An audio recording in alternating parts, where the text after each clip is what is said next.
Welcome, sir. Good morning. Good to have you here.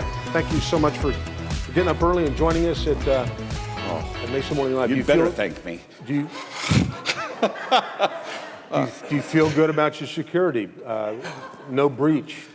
Yeah, I double-checked this morning to make sure I had my breeches on. No breach. All right. We definitely don't want to have a britches breach. That would be the word. That would not be good. I'm behind the desk, so it really doesn't matter. But you, that would be bad. Tell us a little bit about the Mesa United Way and what kind of great stuff you guys do for the community. Well, most of you probably know or think you know about Mesa United Way. Mesa United Way's history in Mesa actually goes back to 1921. Wasn't called United Way at the time, but the same organization that was established by a group of ministers and businessmen and chamber members and such in 1921 has continued through the years, a few name changes until we get to what we know today as Mesa United Way. Not only has the name changed over the years, but the purpose and the mission of United Way has changed.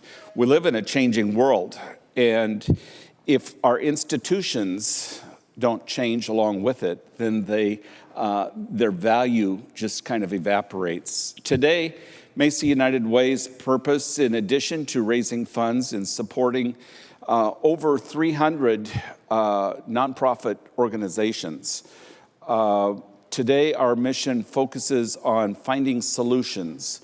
We like to think that the word united means that we work together and we bring the community together to find solutions to community issues and community problems, to make it a stronger community and to weave a safety net of organizations that can help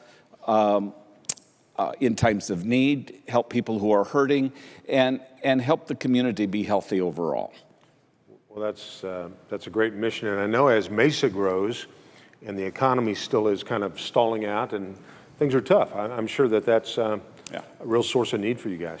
These have not been easy years. The last 6 or 7 years have been difficult, not just for Mesa United Way, but for every nonprofit in the community. Many of you, as I look around the room, I know many of you are on boards and work with nonprofits and do things. Many of you in your own businesses have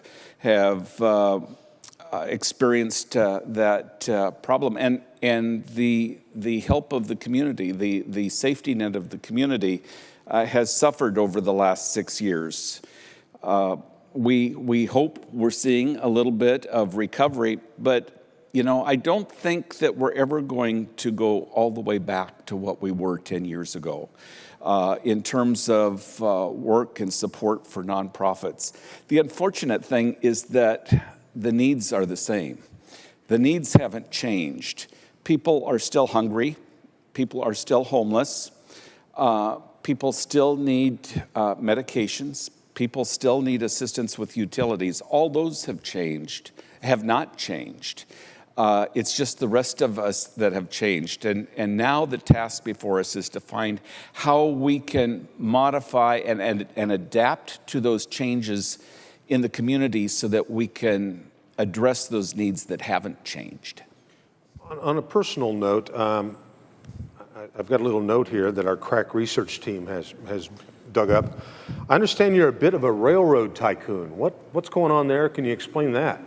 Brought a smile to your face. Oh, steam railroading is in my blood.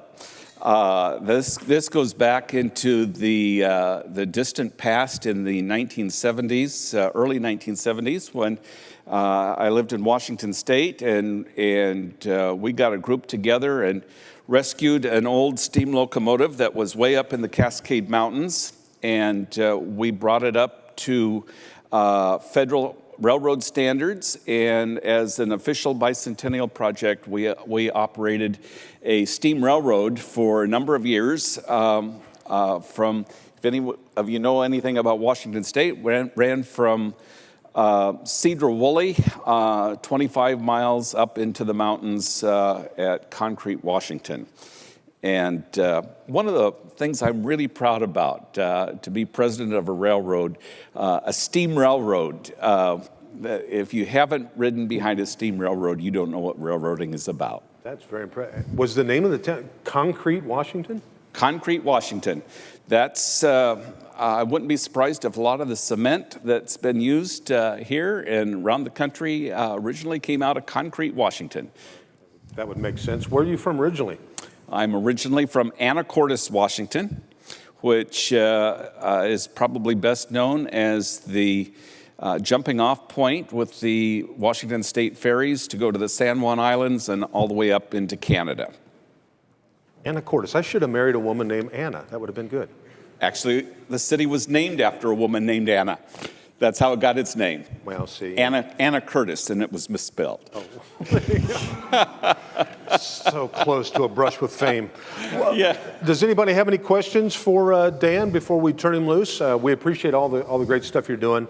There's always, like you said, when the holidays roll around or maybe the weather gets a little bit tough, everybody thinks about people in need, but that's a 365-day-a-year proposition. It is, and if I can end with just one thought. You know, there's all kinds of numbers. When you're in this kind of work, everyone wants to know how many agencies, how many people, how many pounds, how many of all this, all kinds of numbers. I'm not a big numbers person, but there's really only one number that you have to remember, and that's the number one. Number one, the needs in this community boil down to individuals. They're not numbers that need help, they're individuals. Everyone is a one. And the solutions boil down to the number one. It's what you do. My favorite quote, I think, is something like this. It says, how wonderful it is that nobody need wait a single moment to begin to make a better world. Anyone know who gave that quote? That's a quote of a little girl who lived in Europe. Her name was Anne Frank. And how different history might have been if it was really taken to heart back then. And I think we have the chance again today. So when you think of United Way, I don't want you to think of big numbers. I don't want you to think of multitudes. I want you to think of one. I want you to think that there's one person out there that has a need, and I want you to think that you've got the solution, and you can start today. That's United Way. Well, Dan, big round of applause, Mr. Dan Wollman. That is, thank you so much. Thank you. Thanks, Dan. Big round of applause.